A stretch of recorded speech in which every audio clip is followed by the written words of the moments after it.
Okay, awesome. Well, welcome everybody. My name is Kelsey Doom. I'm the Brookings Area Chamber of Commerce President and CEO, and happy to be with you this beautiful Saturday morning. So this is the third in the series of 3 candidate forums we are hosting. The Public Affairs Committee puts these on, and it's a group of, the Public Affairs Committee is a group of over 20 engaged volunteers from various industries in Brookings, and we're very appreciative of the work they do. The committee prides themselves on hosting fair and informative forums for all of the elections that matter to our membership, so thank you. Recordings of this and the previous 2 forums are made available to the public on our Chamber's YouTube page. And before we get going with today's forum, I'd like to give many thanks to our sponsors who made this possible. We are able to provide these free to the public in addition to our members. And so our premier sponsor this year is the Carrot Seed Kitchen Company. The Carrot Seed is invested in the success of Brookings and thanks you for participating in our local governmental process. Visit the Carrot Seed downtown Brookings for cooking tools, knowledge, and culinary inspiration with an extra helping of community engagement. So go check out Kirsten downtown Brookings, awesome store. Also, thank you to our forum sponsors, Bankstar Financial and SDSU Division of Research and Economic Development.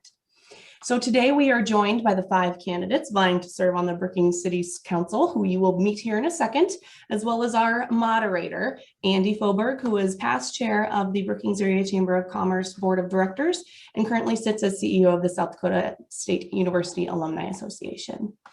So each candidate will have 2 minutes for an opening statement before answering questions submitted to the chamber and organized by topic. We had over 60 questions submitted, and while we won't get to them all, we will turn that entire list of questions over to the candidates after the forum for them to do as they wish with those. So if you'd like to add a question to that list, simply submit it using the Q&A feature and we'll grab them and add them to that list. In an effort to get to as many questions as possible, we will be limiting answers to 1 minute, and candidates will have 1 minute for closing statements at the end. You'll see me go off camera, but I will be keeping time. And if it gets to 10 seconds left, I'll just come on and put up my 10 seconds left piece of paper and a time once you've hit your time, and then Andi will take it over from there. Other than that, thank you all so much for joining us today. We look forward to this election on April 13th. Without further ado, Andi, take it away. Well, thank you, Kelsey, and good morning, everyone, and especially thank you to our 5 candidates for joining us and vying to serve the city of Brookings. Prior to the forum this morning, we drew names to see who would start, and Patty Bacon, we will start with you. You have 2 minutes for your opening statement. Thank you. Good morning. And thank you to the Chamber and Public Affairs Committee for hosting, for the Carrot Seed, Bankstar Financial, and the SDSU Division of Research and Economic Development for sponsoring this event. Most of you have known me for a long time and are aware of my work on social justice and affordable housing issues. I'm motivated. I promise to be approachable, thoughtful, while serving on the council, if I'm fortunate enough to prevail this time. It is important to me to hear from you. We'll not always agree, but we will agree to be civil. This past year, I've proven that I'm not afraid to tackle tough issues, and I'm willing to learn. I could talk at length about COVID and the restrictions we felt were necessary to keep our community as safe as possible. However, this needs to be more than a single issue campaign.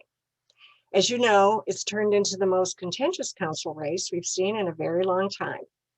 Therefore, we must elect candidates who are concerned with the physical, economic, and social well-being of this community. What have I done while in my previous terms on council? I personally created the Affordable Housing Task Force and brought forth their recommendations. They range from zoning policy to legislative review to financial incentives. The key component to a successful implementation of that was establishing public-private partnerships. I feel strongly that this can work, and we're already seeing evidence of that. We have 2 affordable housing neighborhoods that have been designed and are in the development stage. I convened sessions with landlords and tenants and had difficult conversations with both. It resulted in a new renters' rights and responsibilities brochure that is distributed in the community on campus. I really thank you for taking the time to join us today and look forward to the conversation. Thank you, Patty. Next, Nick Schmeichel. Hey everyone, thank you Kelsey and the Chamber for putting this on, Andi for moderating, and all the sponsors. I really appreciate the engagement of the community throughout this process. It's been a long one. My name is Nick Schmeichel. Just a little bit about myself. I came here in 2003 to come to SDSU. I got my first job here at Daktronics and started my business about 10 years ago. My wife Joni and I live in town with our son Hendrix, and we just enjoy everything this community has to offer. A few things about myself with the city. I've been involved in various volunteer boards over the last 3 to 4 years and have gained a lot of knowledge of the inner city workings, rapport with city staff, and want to bring that knowledge and base onto city council. 3 of the things that I'd like to talk about most, or one of my initiatives in city council, workforce development is one. I'd really like to strengthen our partnerships with the BEDC, SDSU, our large manufacturing, and our small businesses. Those groups are what are going to bring and help the discussion moving forward. Community and campus relationship, and really that involves engaging our students into the community so to have better retention after they graduate. And post-pandemic city finances. I am so tired of talking about COVID, and I am glad there's a light at the end of the tunnel here, but ensuring that our outside agencies are fully funded and working as they should, keeping our quality of life initiatives intact, but also bringing together new stakeholders to focus on new initiatives and innovative approaches. Thank you. Thank you, Nick. Next, we have Nick Wendell. Thanks, Andi. As Andi noted, my name is Nick, and I've had the privilege of serving on your council since 2016. I'm a native of Gregory, South Dakota. I came to Brookings in the fall of 2000 to enroll in South Dakota State University, and I've called Brookings home for most of the last 21 years. I had such a phenomenal experience at SDSU as a student that I went to work there full time and spent more than 10 years as an administrator in the Division of Student Affairs. Since 2017, I have served as our state's first executive director of the South Dakota Board of Technical Education, overseeing and providing support to our state's 4 technical colleges. Some of my professional passions overlap with my work on the council. I'm passionate about economic and workforce development, passionate about providing education and training opportunities and providing support to communities large and small throughout the state of South Dakota. I've got a 13-year-old daughter named Amelia, who is a 7th grader at Nicholson Middle School. I've been involved in our community for a number of years. I'm an active member of the First United Methodist Church.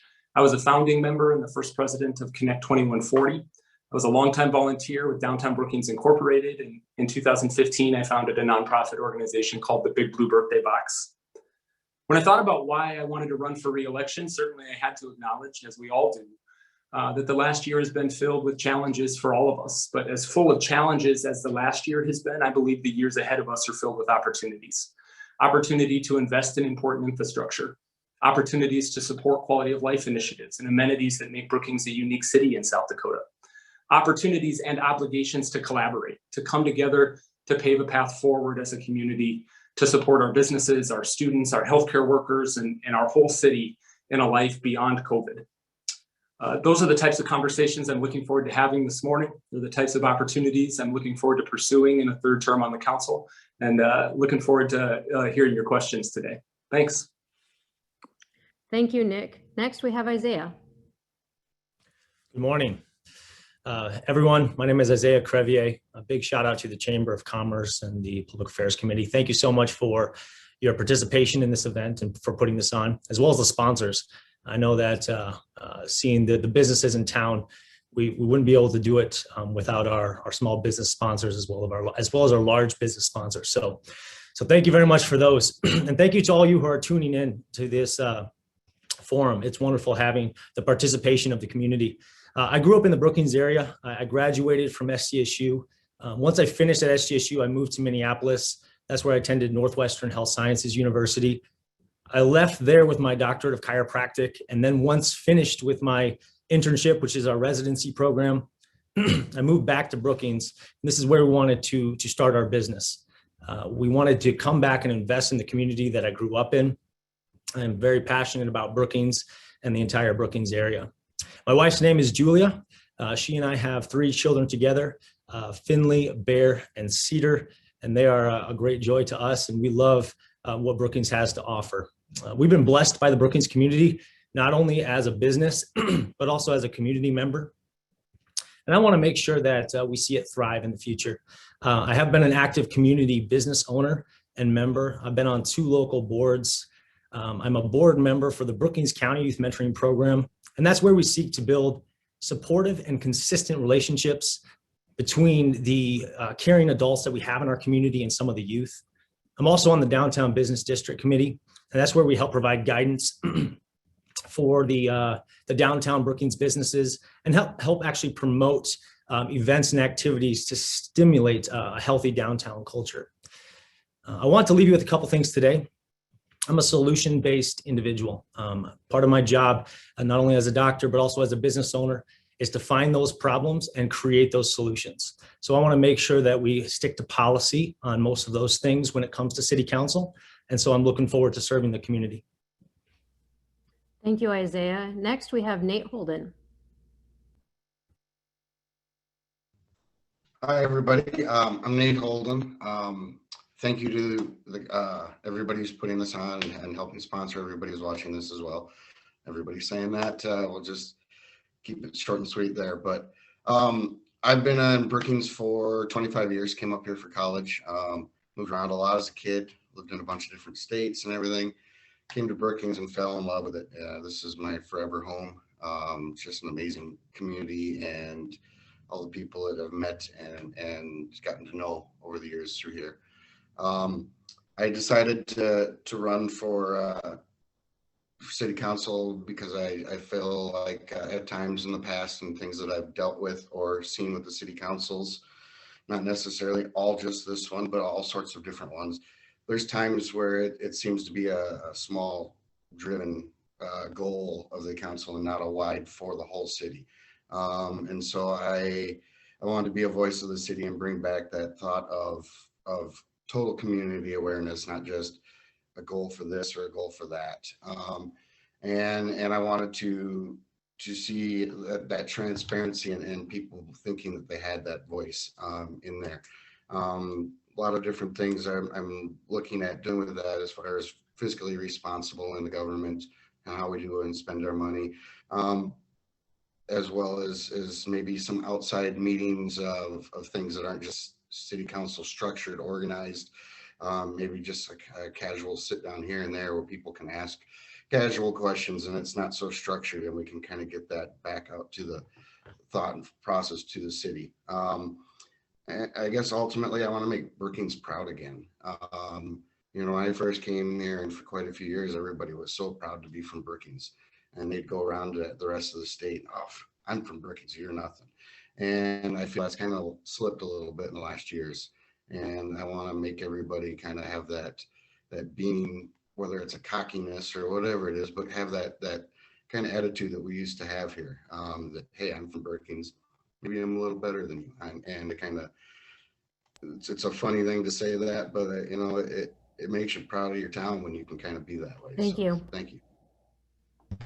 All right, very good. We're going to move into questions, and they are in random order. As Kelsey stated at the top, we will move through different broad topics, and you will have 1 minute to answer. Nick Schmeichel, you will begin this question. We will start with the restrictions that the Brookings City Council put in place to slow the spread of COVID-19. If you are elected, what changes, if any, would you like to see in these restrictions going forward? Nick? Yeah, I made a goal at the beginning of this candidacy to reach out to 100 small business owners. And to me personally, I've never cared about wearing a mask. I wear one to go watch my kid play hockey, and he wears one to go to school. For me, it's really been reaching out and actually making sure we're connecting with those businesses that are being harmed, but also making sure we're being cognitive of what's happening in the community.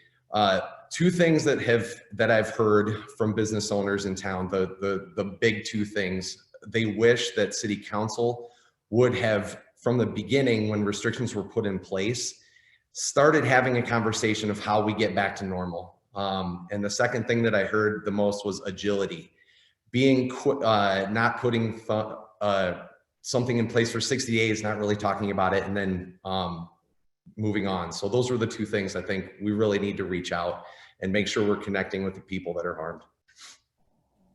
Thank you. Next, Nate Holden. Yeah, I kind of agree a little bit with Nick there. I think honestly, what the city council has done this past year, I know it comes from a good place and things, but to me, it's just a little bit of too much overreach by the government. I think Brookings is smart. Those people are smart. They would social distance. They would wear masks when needed. Businesses would restrict if needed for their areas. And yeah, you're going to have some spots that don't. But I think the overreach by the government in doing all this was just a little bit too much. The recommendations, we think you should do this. This is what the CD's saying. I think the citizens of Brookings would have been fine with that. And, you know, if they hadn't, we could have addressed it then. But the automatic, immediate shutdown of businesses, you know, my girlfriend was out of work for so long because of that, and how many people struggled. And then we kept these limitations and all this thing on. I think, you know, we've really hurt the citizens of Brookings, and we need to get that off and get them back to being able to thrive and do something. Thank you. Isaiah? Thank you, Andy. You know, as far as the mandates go, you know, the masks, you know, this will most likely not be an issue when it comes to the election time. I am looking forward to the future, and I can assure you that anybody whose decisions we on the council make, we will make sure to listen to those who are going to be impacted by those decisions. As far as business restrictions, you know, that is a problem. We have to make sure that businesses are, number one, communicated with. I spoke to many business owners that actually heard from a Facebook post or actually heard from a friend saying, hey, you can't be open tomorrow. And those were people that are active community members that just didn't attend the meetings. So we have to make sure that whatever decisions we make, we're taking into account those that we're making those decisions for. So as we move forward, I'll be sure to be listening to those who are going to be impacted by those decisions on the city council. Thank you. Thank you, Isaiah. Patty? Almost forgot to unmute. This has been a difficult year. COVID has been a really unfortunate situation for all of us. And being on council, we had to step back and take some measures that we didn't want to, but we felt were necessary. And have had a mixed review. Yes, there are people in this community and businesses who were very upset with us for the restrictions we put on, but we've also had a large number of people who have thanked us, both private citizens and businesses who have thanked us for taking those measures. How do we get back to normal? Well, unfortunately, we're still in substantial spread, but we keep an eye on that. We meet with our healthcare experts on a weekly basis to see where we're at. We have remained one of the communities with the lowest infection rate in the state through this entire ordeal. And so I feel that we did the best that we could, and that it did keep our community very safe. So I have no regrets on that part of it. Thank you. Nick, Wendell, to you.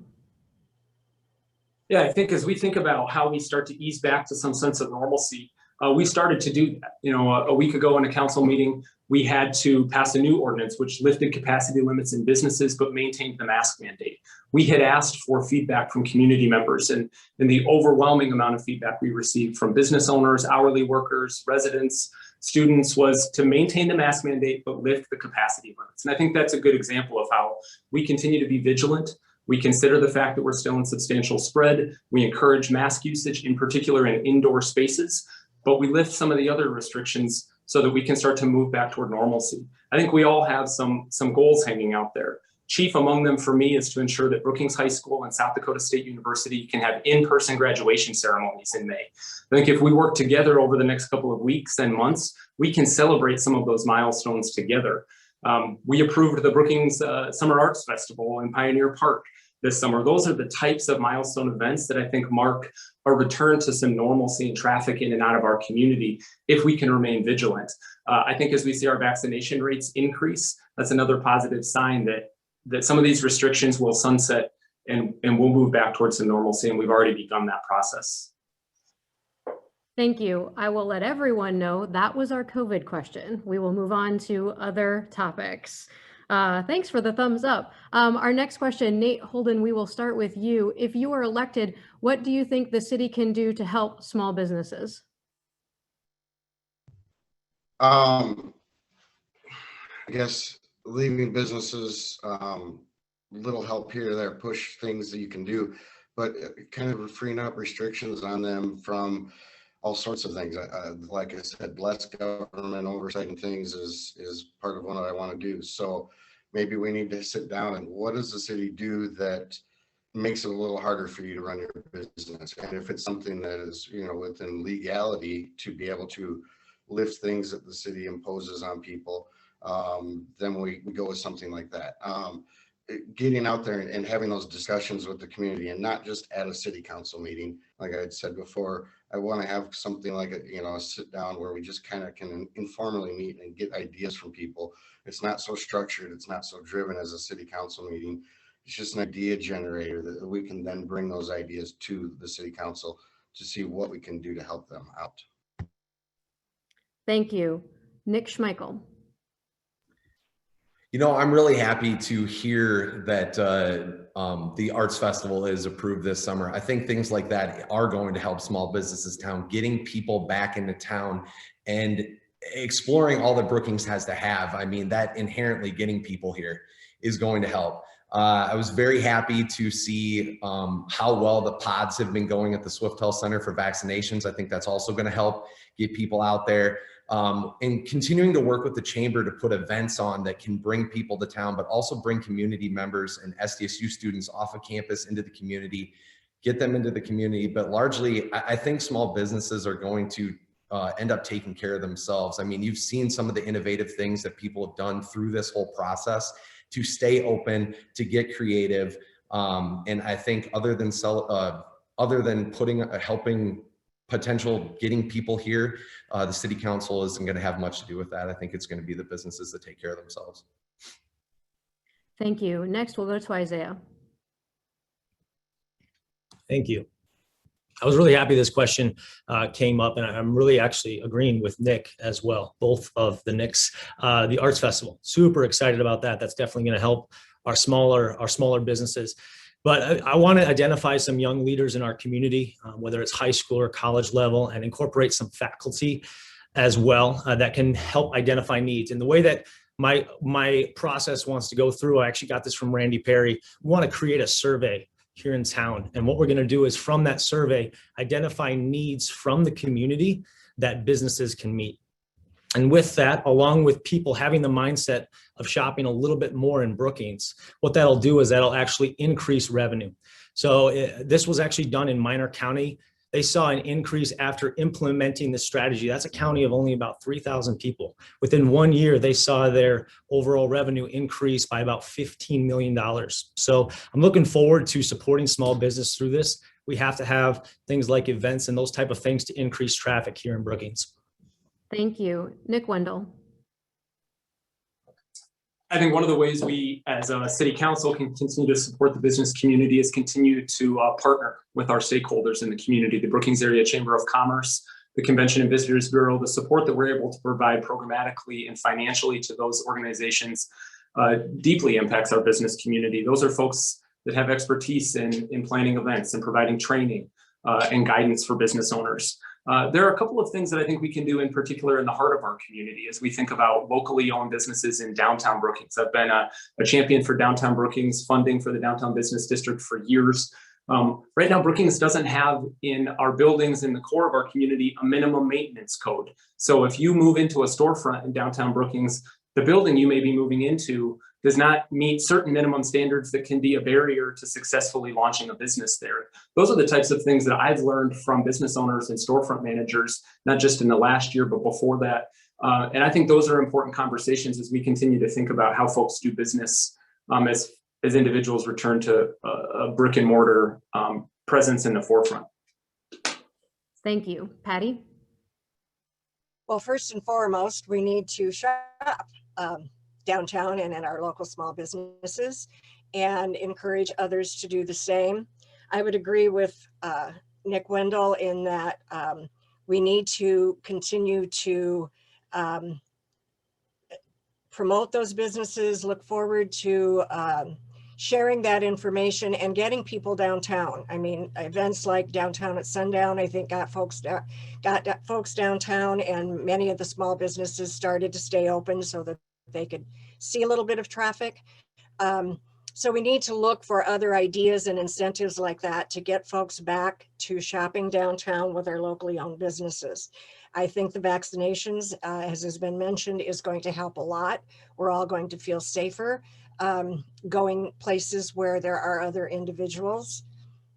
So I think if we just all use our common sense, but really promote our locally owned businesses, that's the thing that we can do that will really help our town reignite. This next group of questions is about leadership and how you will approach problem solving. Isaiah, we're going to start with you. Our first question is, what is motivating you to serve on city council? And if elected, what are your top 3 priorities for your term as a city councilor? Isaiah?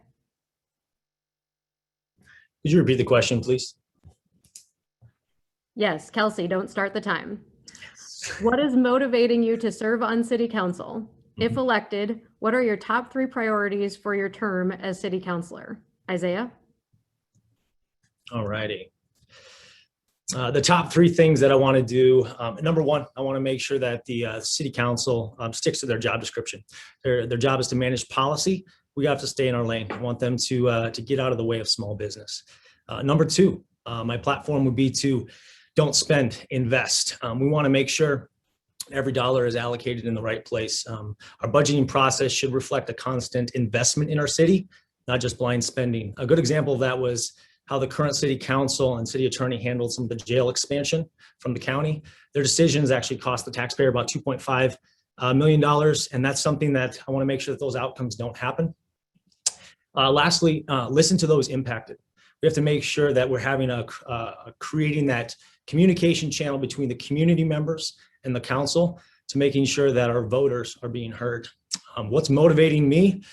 I want to live here. I love this place. I'm not going anywhere. My business is here. My family is here. Every aspect of my life is here. And I just want to make Brookings better. I love it. Thank you. Nick Wendell. Well, I love serving in Brookings. I've loved serving in Brookings on the council and in a lot of other ways, even in challenging times. It's just a hugely rewarding experience. So that's motivation for me. Some of my priorities include, as Isaiah noted, budget management. I'm really proud of, in my time on the council, we've instituted a 10-year capital improvement plan that allows us to forecast 10 fiscal years into the future, how we're allocating resources. I want to continue to see projects like that forward. We've had a balanced budget in Brookings the last 3 fiscal years, which means we've not relied on any reserves, even though you've seen some really sizable programs happening in Brookings. I want to continue to promote collaboration with stakeholders, the health system, the university, the school district, the Chamber of Commerce, and economic development. And finally, I want to continue to support quality of life initiatives, the bicycle master plan, and investment in downtown Brookings. We're launching a parks master plan right now and maintaining our current amenities that make Brookings a special place to live. Those are the types of projects I want to continue to focus on. Thank you, Nick. Patty, you're next. My top 3, why am I serving, or why am I motivated to serve? I moved here voluntarily 4 times. I've always loved Brookings. I've never left because I wanted to. And I was also raised that you have a life of service. And when I saw the opportunity to serve in this capacity on council, I decided that it was something that I could use my skills and my expertise to be supportive of the community. My top 3 priorities, one is affordable housing, and we can have a long discussion about that, but we're a long way from having enough affordable housing in our community. We have a serious shortage. We need to continue to focus on drainage issues. We're surrounded by water, and we really can't expand much more. I'm already worried about some of the development in the south part of our community because just too much water. So with that, we have to continue to plan our infrastructure very carefully as we look at where it's safe to expand. Thank you. Nate Holden. Nate, you're on mute. Let me unmute myself first. Motivating me to serve, it's kind of like I briefly touched on earlier. I dealt with some things with city council going back 15 plus years with businesses, and just feeling like they have their own agendas and they don't have this voice for the community. And I want to be that voice. Top 3 issues, budgeting. What are we doing? Why are we involved in things? You know, we have great things that the city's involved in, be it from the Swiftel Center, but how can we make that run more efficient? Things like looking at other entities that the city owns, from park departments to the liquor store to whatever. How do we justify that we're involved in some of this stuff, and how do we maybe get out of some of it if it's the right thing to do? I want to look at all of that. And then I guess, you know, thirdly is just what can we do to retain people in Brookings? What can we do to make them want to stay in the summer? Things like that. Thank you. Nick Schmeichel. The motivation is because I'm a citizen, and being a citizen is about being committed to the whole. It's really important. We've got to start working together and continuing to bring people together.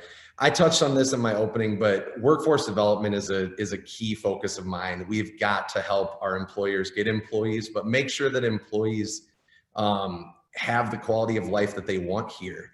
And I think strengthening, like I said, strengthening our partnerships is going to get us there.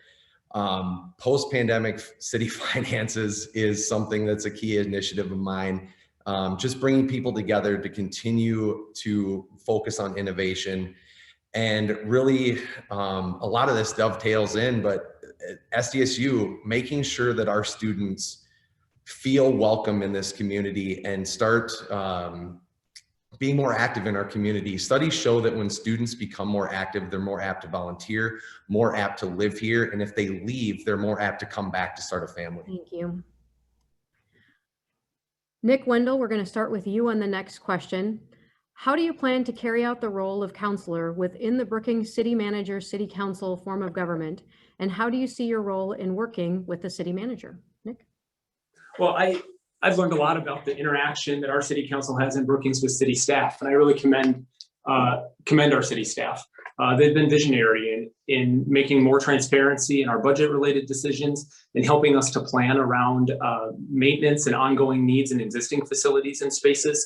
A lot of that has been under the direction of the city manager. As counselors, we work closely with the city manager and the director team, and I'll continue to do that. Opening those lines of communication are crucial. I just referenced the 10-year capital improvement plan. That plan has worked so well that starting in fiscal year 23, we're going to begin to implement 5-year plans at a department level, which will just continue to open up the lines of communication between the city manager and key staff in the council. So we're hearing their voices. They're working with user groups and volunteer boards and commissions to understand what's happening out in those departments and in those spaces. And as counselors, we're hearing from the manager and from his key staff members on the perspective of what they're seeing out in their departments as they serve the community. Thank you. Nate Holden?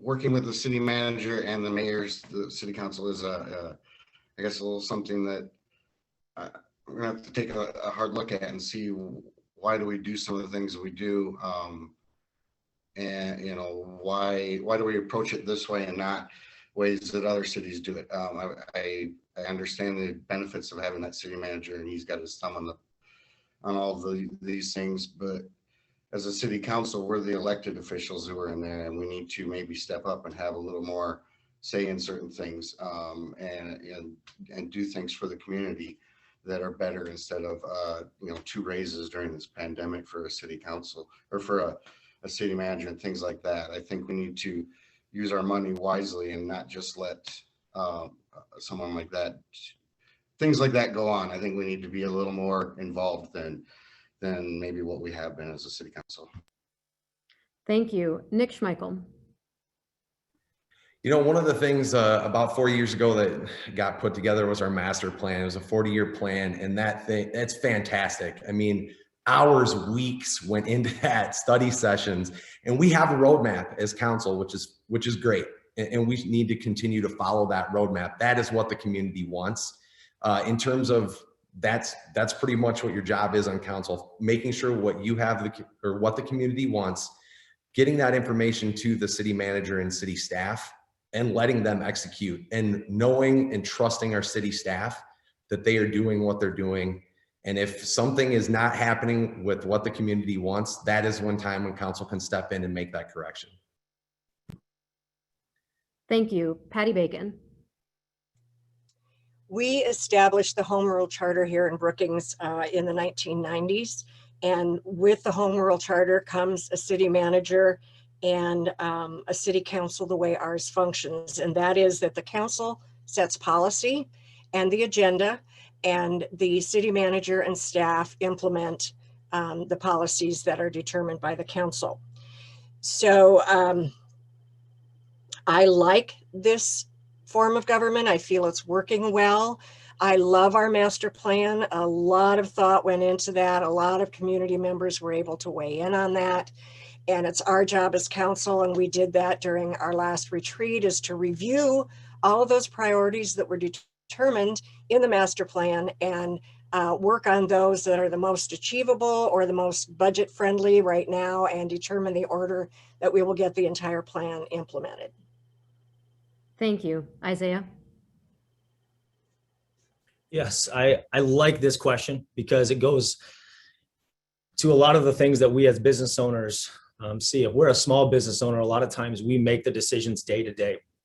One of the reasons why I like this form of government is that, like Councilmember Bacon said, that the city council sets policy. And then from that, the city manager is able to have the administration in the different departments to make sure there's no hiccups with that. So he can make, and he, in this position, he can make those decisions a lot faster than we as a council could meet together and make those decisions. So keeping the city council to stick to policy, getting the city manager to making sure that he's enacting that policy. I really like that we have a plan moving forward. I think that what we've done in the last number of years of organizing our budget has been incredible. I've been able to take a look at that. It's fantastic. But one thing I want to make sure that we're doing is we're also allowing him to run the city like a business. And so I'm appreciative of that because he's able to make those decisions really quickly. Thank you. For our next question, Patty, we're going to start with you. How would you describe the city's current financial position?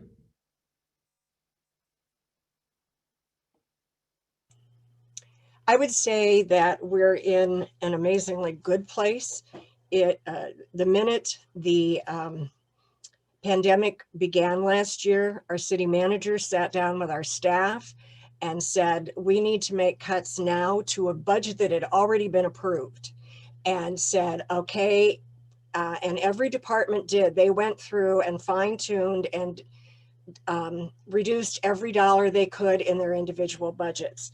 And because of that, that made us very responsible. As it turned out, our revenues were much better than projected because of what we thought would be our cuts. And so we've been able to maintain and not really decrease services to our community. And that comes from responsible budgeting and from good planning. Thank you. Nate Holden. We are a community or a city council and staff that tries to have a balanced budget. That's a good thing. But looking out towards the future and having a surplus, I think Isaiah talked on this a little bit, is saving, not spending all the time. There's lots of things we do as a city council that maybe aren't the greatest ideas, and that's what we need to work on. you know, we spend so much money on certain things that basically break even at best. We're doing good at the moment, but what are we going to be in the future? And that's what scares me. And that's why I'm running is, you know, how many businesses closed during this last year that are never going to reopen or are never going to recoup? And how is that going to affect income to Brookings? Thank you. Nick Schmeichel. I think when all this started last year, the biggest concern we had as a city was, in terms of city finance, was our sales tax numbers. And thankfully, those numbers did not get as hard of hit as we thought. Paul and staff have made cuts. I've seen that through the Visit Brookings board and the Swiftel Center Advisory Board, just to try to get us through. And I'm thankful that everybody took a hard look at that as well to keep us in a decent financial position. Moving forward, I just think we need to really continue to drive sales tax revenue, because that's ultimately 41% of our city budget comes from sales tax. And just continuing to make sure I want to keep those quality of life initiatives, and I really don't want to see our outside agencies hurt. There's a lot of agencies after this pandemic that are going to need help, and I do not want to see those harmed. Thank you. Isaiah? Yes. I think it's good, not great. I think that when we look back at the last year, it could have been a lot worse. And so we are very grateful that we only saw about a 2% decrease in that sales tax. So we're very blessed as a community for that. But I do want to remind people just like where that comes from. You know, we saw Hy-Vee, Walmart, Lowe's, and some of these other industries have really good years, as well as if we were at home, we also did a lot of shopping online. So I think it's important for the community members to know that when you do shop online, yes, sales tax is still collected by the city. However, a lot of that money is spent. It doesn't actually stay here. The money that's spent on Amazon might not actually stay in this community. But I think looking forward to the future, I think that considering that we haven't lost that much, we're in a much better financial position than a lot of us expected to be in. And I think we have a lot to be grateful for as a city. I would like to see us improve that to making sure that we're making wise investments in our community. Thank you. Nick Wendell. Yeah, I think if we went back a year, I would say we all expected much more catastrophic results in terms of revenues. We were about 1.9% off in sales tax revenue. We had various projections from our CFO and from our city manager throughout the year. And as a council, we course corrected multiple times. If there were excess revenues that we hadn't anticipated, we directed those to our community partners and some of those outside agencies to provide essential services. Areas where we did see a sharper decline, of course, were in tourism-related taxes. That third B tax, you can imagine, took a sharp decline with no large-scale concerts, no home football season, summer events that typically drive lots of traffic into the community. So as we see some of those return, we hope to rebound, but it may take some time. It's not as though everybody will swing back to normal behavior. And so I think we have to prepare for a year ahead that has the potential to be volatile as well. And I commend our staff to continue providing us very updated information as we make sound budget decisions. Thank you.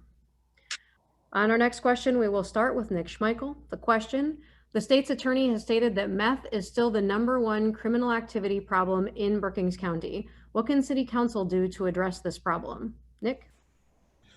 I think it's really important to continue to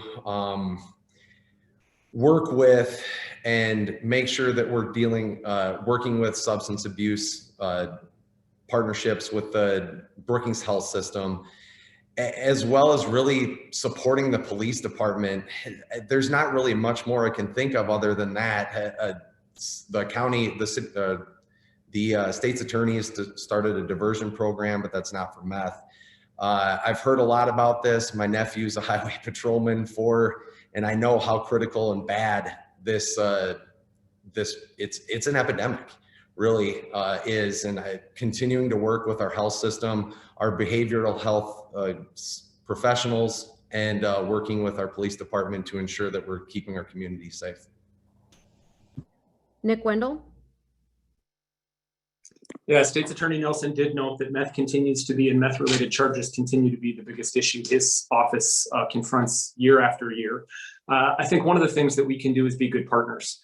It's not just an issue for Brookings County or law enforcement or healthcare providers. I think we can be partners. Part of, I think, our challenge around meth is that as a society, we don't do a great job of addressing some of the underlying correlating issues to meth use. Oftentimes there's underlying trauma or mental health issues. Then it ripples into the experience those folks have in our community with housing and employment and transportation and access to mental health. And so when we can put items like that forward as a city and provide support to some of those agencies, we not only can do some practical good, but we can increase the awareness level. I think about the work we did on mental health in recent years in partnership with the Empowerment Project.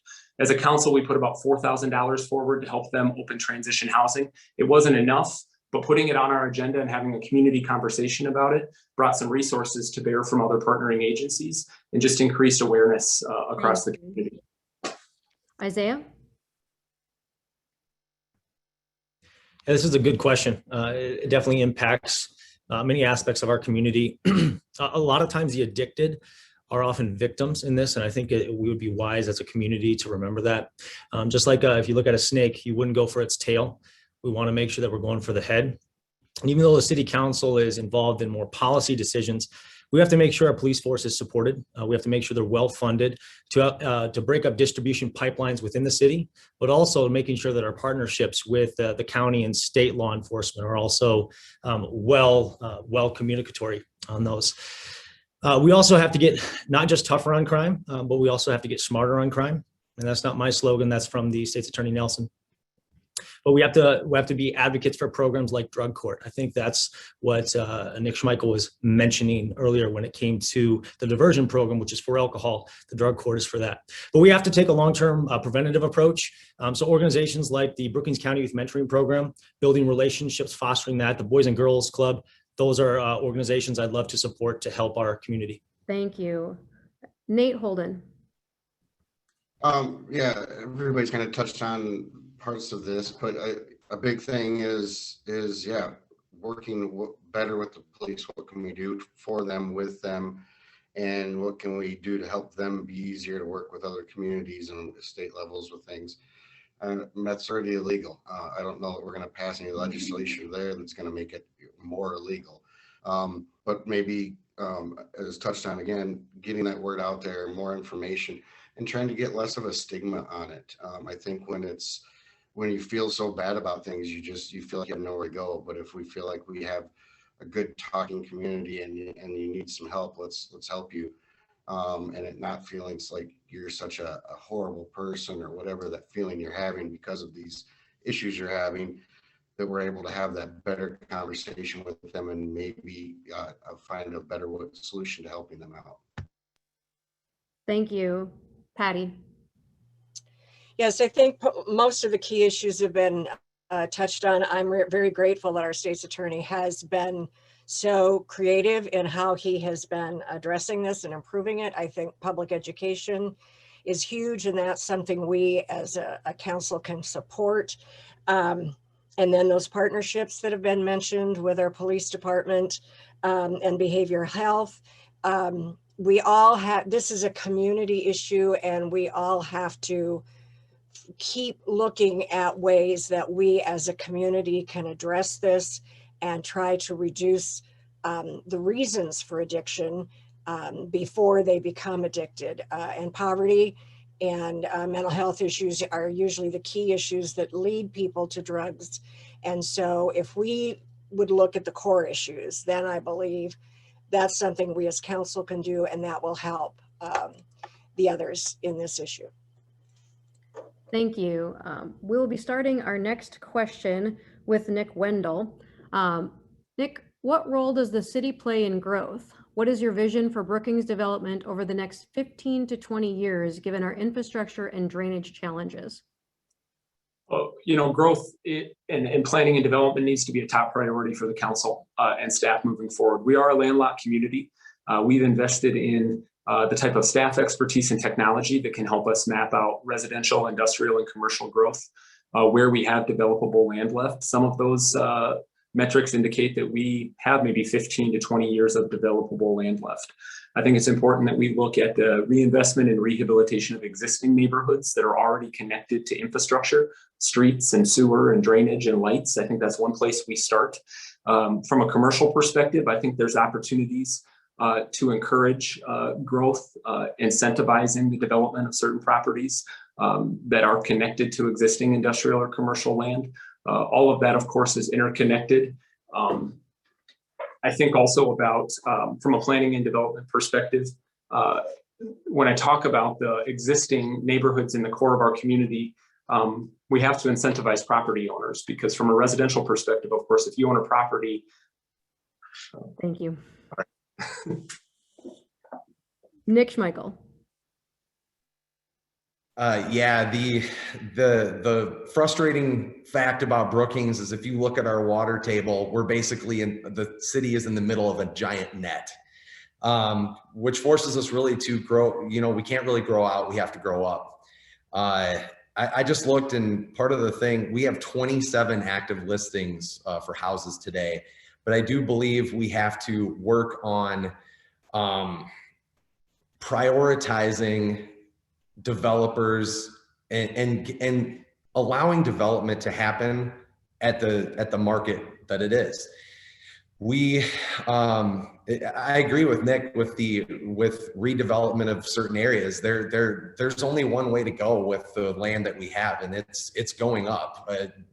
Rezoning potentially to make houses smaller, closer together, and allowing old houses to maybe be torn down to be developed into duplexes, triplexes, and other maybe courthouse style backyard developments. Thank you. Nate Holden. Yeah, it's been touched on. Everybody knows it. Brookings, yeah, with the aquifer and everything around, it's tough. So we need to look at, are there things we can do? Are there areas outside that maybe we have to kind of leapfrog certain areas to get to, and we have a setup of the city that's maybe a little bit more like Rapid City, where there's it's spread out a little more, and there's things in between where there just isn't anything because you can't grow there. What do we do with that? Drainage is another big question.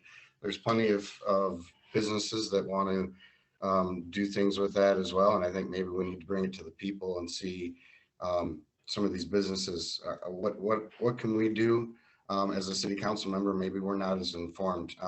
Obviously, we have staff that we can talk to, but there's other issues there. And I think Nick Wendell was touching on this, is the rezone or the incentivizing things for things in town, so that we can get rid of, maybe lack of better terms, some more areas, and we can incentivize them to get housing. Thank you. Isaiah. Thank you. You know, as a business owner, we're always trying to find better ways to improve our business, and same thing with developers. Developers are incredibly smart individuals. And so with that, a lot of times if we try to do too much as city councilors, sometimes we might take too many steps forward and not realize what the decisions we're making on. And we're actually using taxpayer money sometimes to do that. So I would think that we actually need to take a more letting public stay public and letting private stay private. I'd like to see developers bring new and fresh ideas with those type of things, because they're the ones who are going to be the ones that we actually need to make the investment, whereas the city can only provide so many resources. So I would like to see the city council support any private industry to come in and encourage us on what we could do to help make the city better. But as we know clearly, there's a lot of houses that are occupied in this town. So growth is present and accounted for. So I don't think we'll have an issue with smart developers or smart industries coming in and trying to help our community grow. We just have to be ready for it. Thank you. Patty. Yes, we have to look at, as much as we dislike it, but because we are landlocked, we have to look at higher density. And that's hard for South Dakotans. We think we should have an acre of land with every house. And so changing that mindset is a very challenging thing to do in our localities. But it is the only way that we can grow with any significance, is if we start to look at what could those higher density projects look like? And I was involved with one that I hope gets built soon on 15th Street South and 7th Avenue South. We had a little contest to developers to see how they could maximize that land. Traditionally, it would only have 10 traditional lots on it. But the design that was chosen will have 18 units, some owner occupied and some rental, but it's a beautiful, aesthetically nice development. I can't wait to see it. Thank you. Oh, I'm having trouble with mute. Isaiah, we're going to start with you this time. Another resident would like to know what you think are the greatest challenges and opportunities for Brookings in the next 3 to 6 years. Greatest challenges, we've already touched on some of them. The greatest challenges is our land and storm drainage. We have to take a look at our infrastructure and make sure that we're prepared for the future. The other thing is recovering from some of the issues that have transpired in the last 18 months or so. So I think that for us as community members, we need to make sure that we're taking a look at history, we're taking a look at the future, making sure that we're weighing all the options on what we can do, making sure we're having a great foundation for not only our children, but also our children's children. So making sure that the infrastructure that we're putting down, if we choose to go up, making sure that we can actually do those things and do it in a proper way so that we're not rebuilding, 10, 15 years from now, just to try and make a short-term gain for a long-term loss. Thank you. Nick Wendell. Well, we have spent some time talking about the challenges in front of us. I think, of course, the return to normalcy will be a key challenge in the short term as we move forward together. Planning and development, as I just touched on, continues to be a challenge for us in reference to land usage, but also drainage planning will be a challenge for us. And as we implement that comprehensive master plan, a couple of the other candidates spoke about density. There are certain districts in the community that call for additional density, and some of the folks in those neighborhoods, of course, that'll be new, and that'll be a challenge as we transition together and think about how we use that land. We've got tremendous opportunities in front of us. I hope we get a chance to talk about the Interstate 29 interchange project at 20th Street South. That's a game changer for Brookings, and we're hoping that project will be completed by 2023. As a city, not necessarily as an organization, but collectively as a community, we have an opportunity to think about how we develop that property.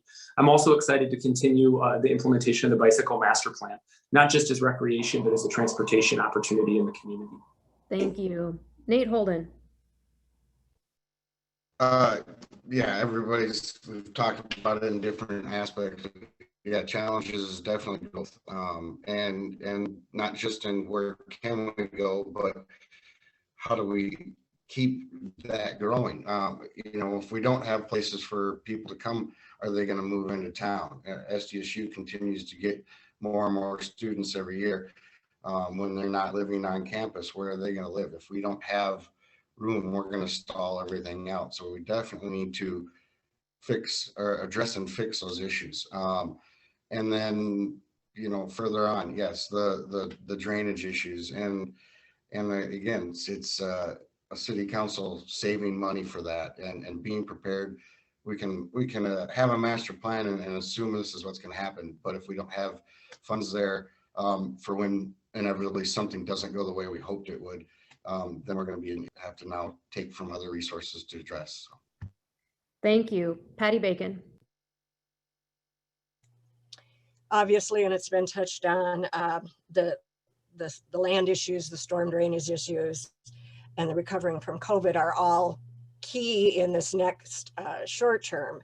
But long term, again, we have to come back to affordable housing. And unfortunately, the problem there is that we can't build housing that is affordable to even most middle income people. If you talk to the folks at South Dakota Housing, if you talk to individuals here in Brookings, everything's more expensive. Land's more expensive, materials are more expensive, the lumber jump that we just had. So that's going to continue, not just for lower income families, but for those middle income families as well.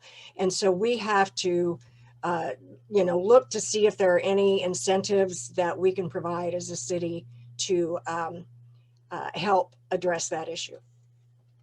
Thank you. Nick Schmeichel. For me, and it's been touched on, but recovery is still going to be ongoing for the next 3 to 6 years. This isn't just going to be a 1 year and done type of thing. We have to keep looking at that and ensuring that not only as a city council, but as a community as a whole, we're supporting our local businesses, and that in turn helps support the city. I'm glad this did get touched on. I hope we get to expand on, but that the interchange is a big thing for our community for development and just continuing to look at the way. I'm really glad I looked at that as that's a $2 million.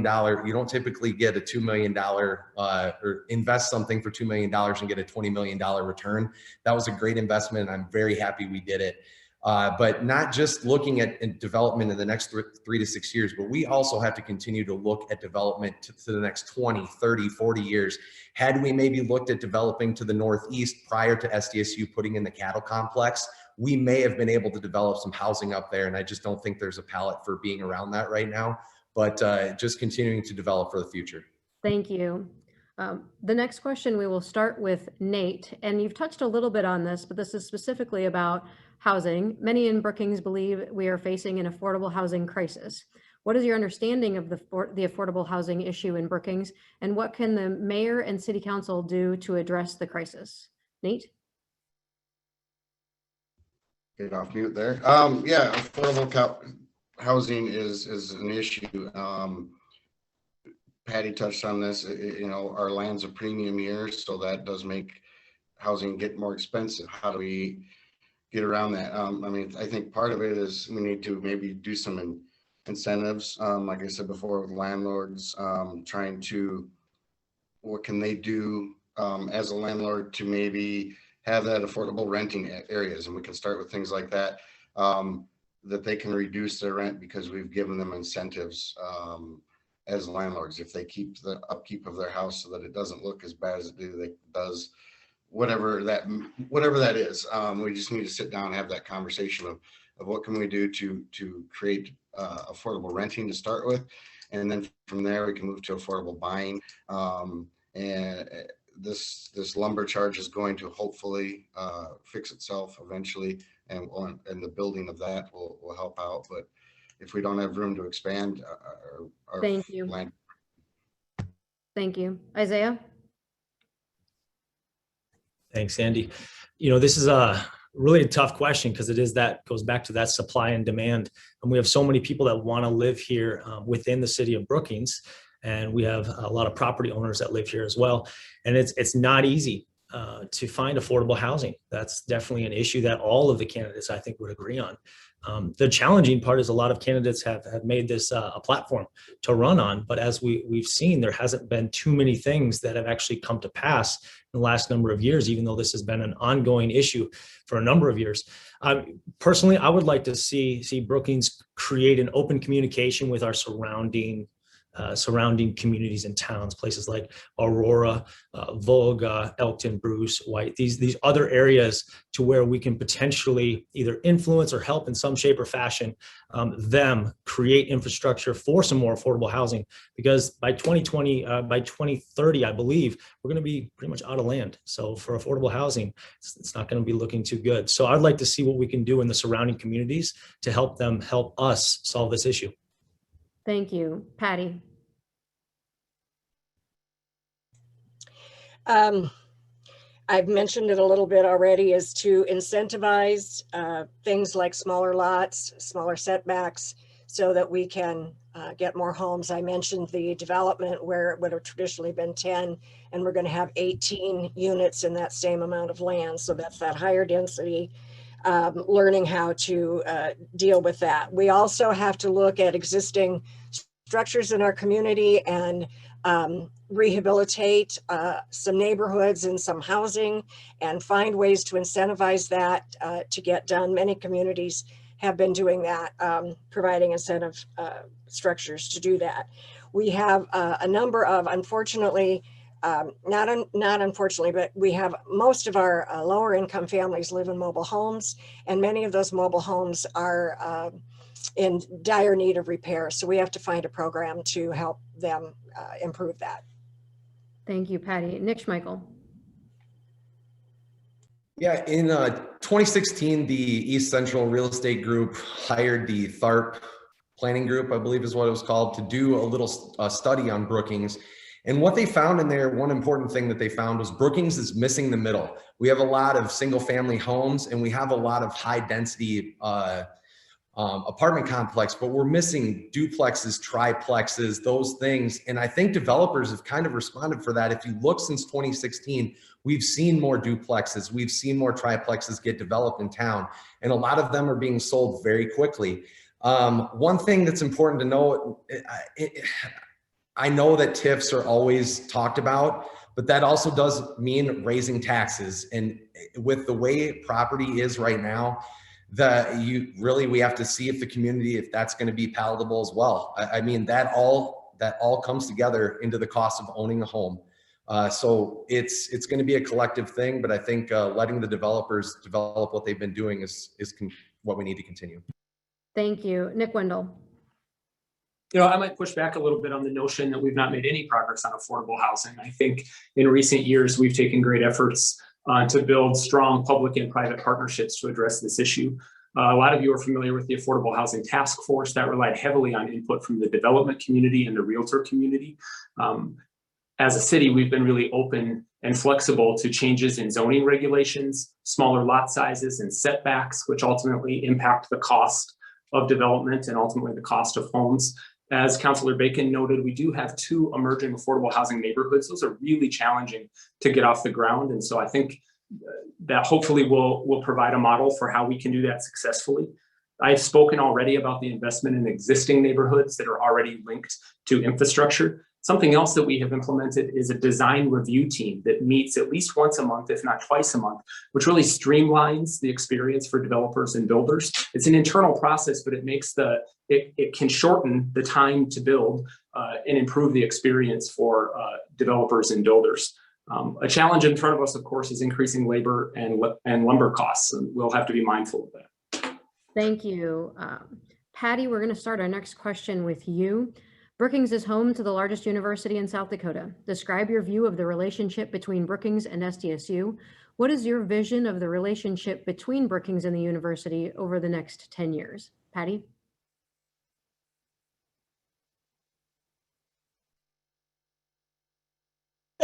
I went backwards. I hope we continue to always look at ways to improve that relationship. Every year we seem to go, sometimes the university initiates projects with the community. Sometimes the community initiates projects with the university. But I live in what we call a university neighborhood. We have a lot of university rentals here, and I love having college students around. That's why we bought in this neighborhood. But I think the key is to make those students feel part of our community. We want them to stay here. We hope that we have employment opportunities for them when they are finished. And we have an economic development group that is always looking for those opportunities and how we can train them to fit into our industries. So it's an ongoing process. Thank you. Isaiah? Thank you. SDSU is one of it is the largest employer here in Brookings. So I think we have to be careful how we make decisions in our community without factoring them in some shape or fashion. But I think that what we need to do as a Brookings city and community is we need to make sure that we're communicating clearly, not just with SDSU, but also with our large entities. So what I would like to propose is that we have one representative from the university, one representative from the city, so that what that would do is create a streamline of communication between these 2 individuals. That way we're not chatting across multiple committees, multiple departments, so that when projects need to get done, when problems need to be solved, we can actually create those solutions so that the city's not left hanging, SDSU is not left hanging, which really ultimately would help the city and SDSU build together, because we have to communicate. It's a big part of who we are. Thank you. Nick Wendell. I think we all can acknowledge that the existence of the state's largest public institution in Brookings has a tremendous impact on workforce and economic development, on the culture and the experience of living in Brookings. That relationship is crucial. From an economic development standpoint, Of course, the presence of SDSU and the types of programs that our state's land grant institution has helps us recruit major industry. Bell Brands is a more recent example, but there are smaller scale examples of companies that exist in Brookings because SDSU exists here. When I think about the culture of our city, large scale events, the museums, arts and entertainment, I think we do more to build programs together to retain students, but also to encourage retirees to come back to Brookings. The presence of SDSU event culture is a big part of it. I think we've got phenomenal communication right now. We've got a president and President Dunn at the institution and a city manager in Paul at the city of Brookings that communicate regularly and have a great partnership, which I do think informs our understanding of what's happening on the campus and vice versa. Thank you. Nate Holden. Yeah, you guys got me? Yes. I lost something with the computer, so I tried to sign in here quickly with the Doing phone. great. What I guess it happened right at the start of this, so I missed what the question was again. Sure. Brookings is home to the largest university in South Dakota. Describe your view of the relationship between Brookings and SDSU. What is your vision of the relationship between Brookings and the university over the next 10 years? Brookings and SDSU, they've gone hand in hand for quite a while. Most people are a jackrabbit there in Brookings, not everybody, but even those that aren't, they do appreciate what the university does for the town and what the town does for the university. I think we work well together, but we need to work together. I think there's been some times where we've taken initiative, or SDSU has taken initiative to drive things for us, and we need to walk hand in hand, not being led by one or the other. Things like investing in the PAC Center, when we had our own Swift Health Center for things like that. Was that a good investment for us? Was that led by SDSU, or was that a decision by the city council? Again, a better give and take instead of a just always give kind of attitude. When we do that, the city thrives, SDSU thrives. Thank you. Nick. Me, right? Yeah, I mean, if you look at SDSU, it is one of our largest assets as a community. You look at some of our largest employers, it is the largest employer, but look at Daktronics. That started by two professors that saw that as an asset to help students find jobs after graduation, which also keeps students here. They start families. They eventually grow up and retire here. I mean, it's a huge asset to our community. Just keeping that relationship intact is vital. But for me, it's also engaging students into the community, hosting events, inviting them, getting them out across 6th Street to the south and coming and enjoying our community so they feel welcome here. I look at SDSU, look at the last thing our community got together and around the whole town, game day. It was huge. And I feel like the jackrabbits just bring us together, and we have to keep that relationship strong. Thank you. Nick, stay unmuted. We're going to move to you for our next question. How will you represent all community members, especially those who are often unheard?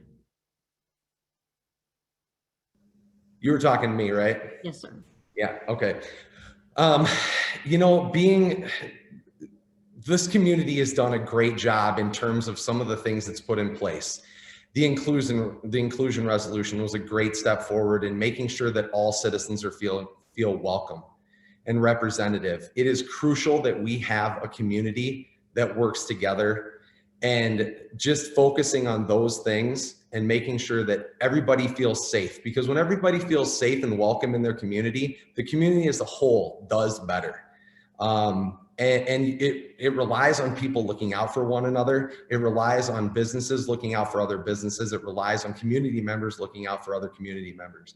Keeping those initiatives intact, we have some great people working on that as well with our Human Rights Commission.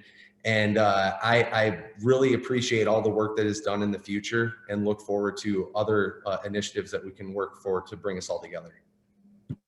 Thank you. Isaiah? Thank you. Yeah, we're one of the most diverse places in South Dakota, and we're a very welcoming community, and everyone would agree that we have equality for all. I would say from a, excuse me, from an individual level, if there is a need or an injustice or something that's done, as a counselor, I want to be all ears to that person. And sometimes it's not easy to just sit down and write an email.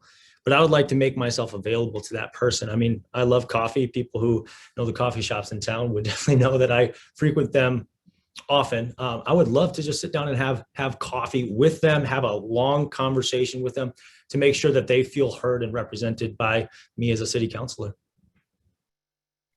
Thank you. Nick Wendell?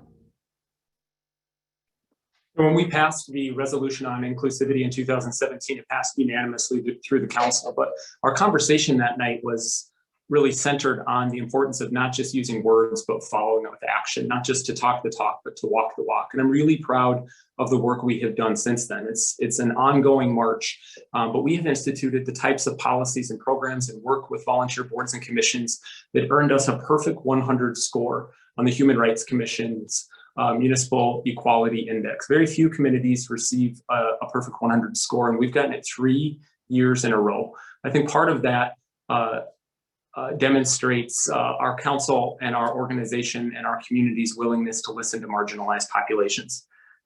We've also worked closely with volunteer boards and commissions that focus on disability awareness and the Human Rights Commission, and I think that continues to take, push action beyond just language around inclusivity. Thank you. Patty? I've had the opportunity in the last several years to work with a number of groups of individuals who live in our community, work in our community.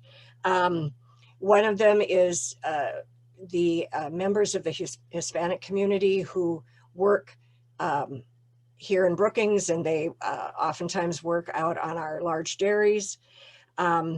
We have the most culturally diverse community in the state, and that's because we've always been welcoming to international students.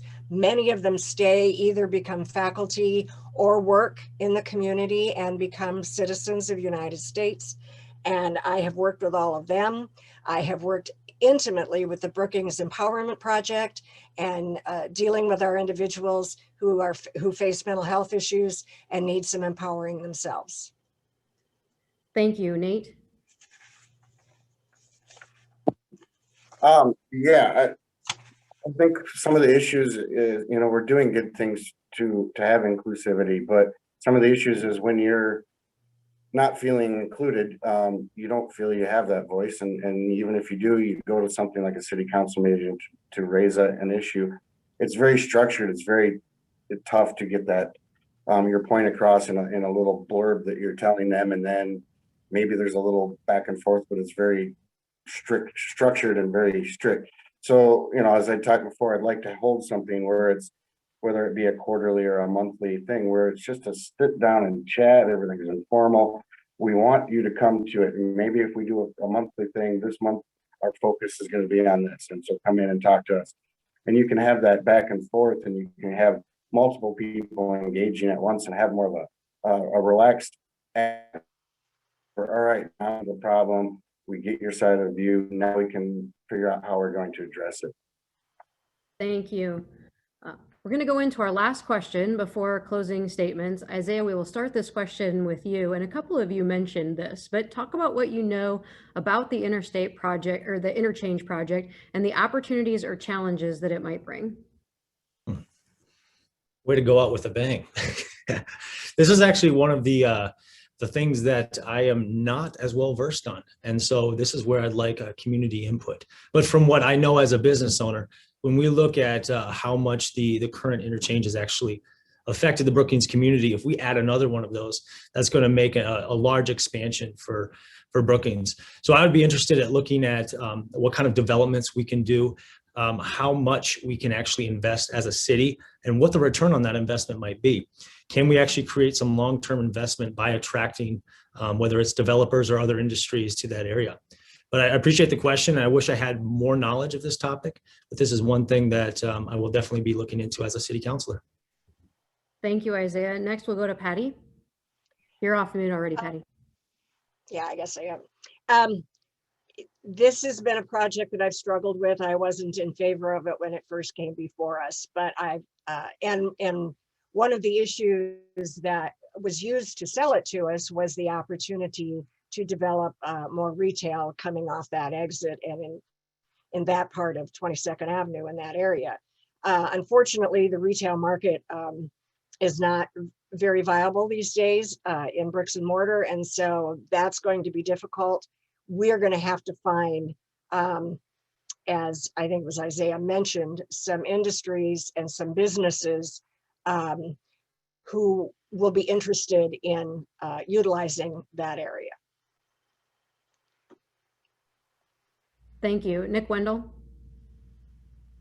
I want to spend just a moment talking about the origins of that program.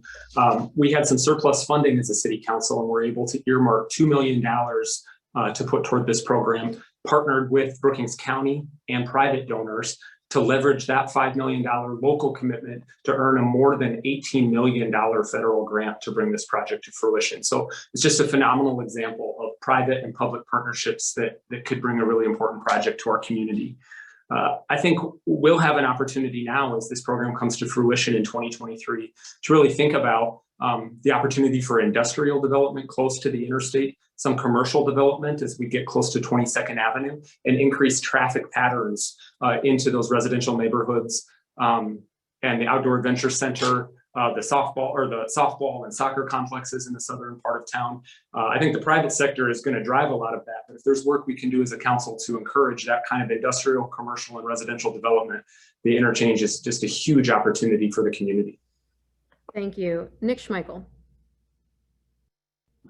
Well, I said this earlier and I'll say it again. I really love this project because there's very few times you can put $2 million into something and get a $20 million return on your investment.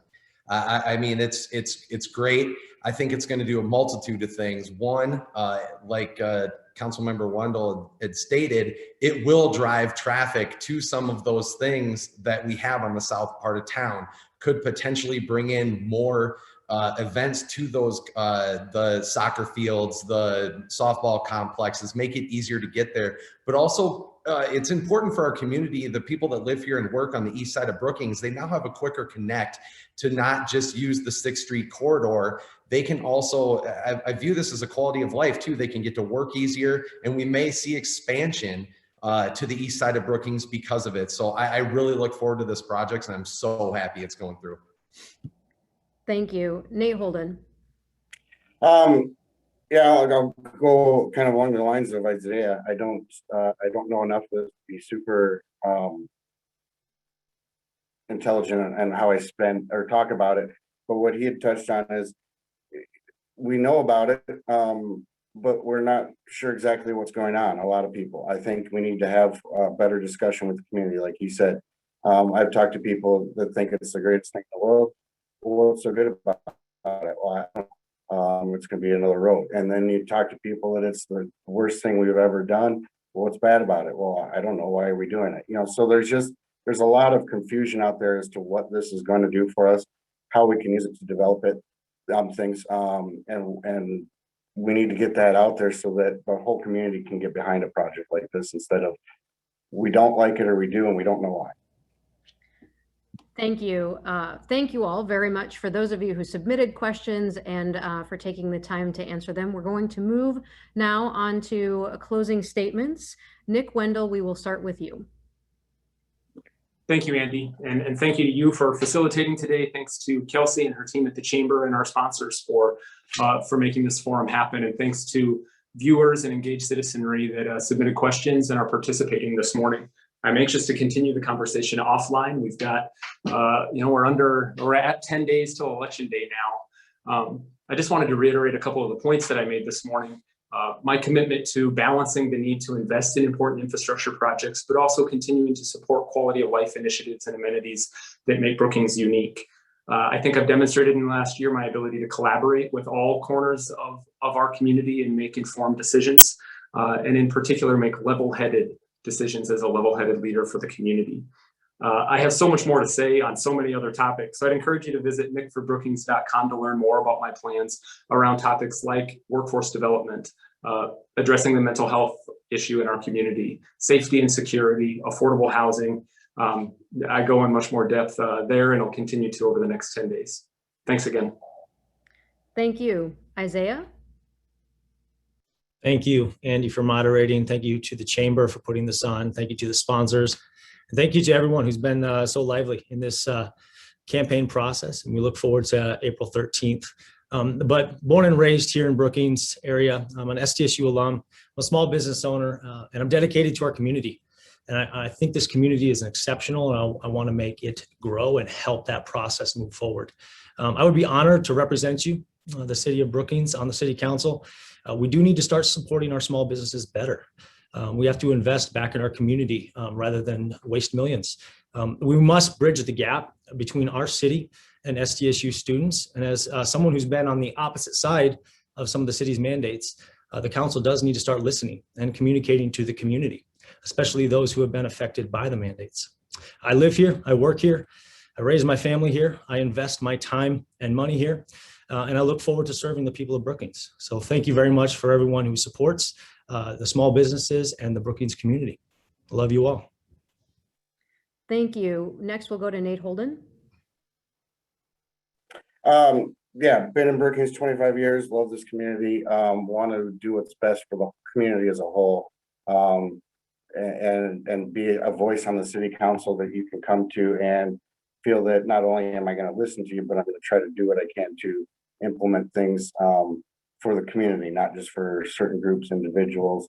Want to, be something that's fiscally responsible and looks at all sorts of things that the city does and how we can become a better government for you without oversight and without spending money on things that we don't need to.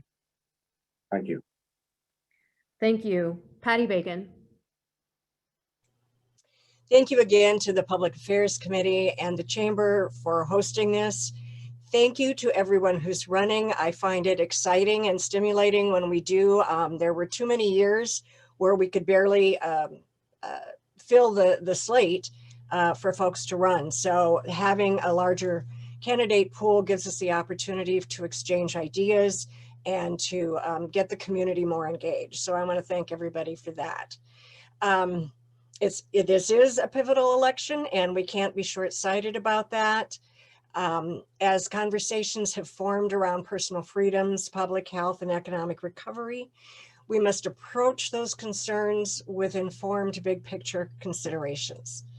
And I hope that all of you will become actively engaged in this process. You can do that by talking to your friends and neighbors. We always have a low voter turnout. We would like a much larger turnout. So please get folks to the vote centers. You can donate your time and money to campaigns that you support. You can share your social media posts or theirs to help people get more engaged. Find ways to get them engaged and ask questions. Thank you. Nick Schmeichel. To everybody who helped put this on and everybody listening at home, thanks so much. At home, Joni and I have a lot of conversations about important topics like hate, people's rights, poverty, and what's best for our family and our small business. Most of these conversations lead us looking for multiple viewpoints because it challenges us to be better, but also to adapt as things change. I know that this community is stronger together. And while I may not have all the answers, and I know I don't, I promise that I will always listen to the questions and concerns from the community as they happen. And we may disagree, and that's okay, but we can all be neighbors that are in this together. And I know we can agree that we all want what's best for our community, our family, our friends, and everybody that makes Brookings great. And I want to help lead the conversations that help us to align, to come together, and to be stronger as a community. Thank you. Thank you. And thank you to all of the candidates. And for those of you who are watching, for engaging in our election process today. If you have additional questions for the candidates, I encourage you to reach out to them to get more information on these topics or others. And with that, Kelsey, I will turn it back to you. Thank you so much. It's an exciting morning to have you all with us. So thank you for that. Thank you to our sponsors. And thank you to all of you who are going to get out April 13th and vote. With that, we have one last little announcement. The Chamber of Commerce will be hiring a full-time position coming here in the next week or two. And so I urge you all to be looking out for that. If you know individuals that would be interested in this kind of work, we're excited to add to our team. So thank you to Carrot Seed Kitchen Company, Bankstar Financial, and SDSU Research and Economic Development. We're excited to see the results April 13th, and thank you all for your commitment to run. It takes courage to get out there and to make yourself so vulnerable. I know that our city would be great with any of you in leadership positions, so thank you, thank you, thank you. We will talk to you all soon. Have a great Saturday.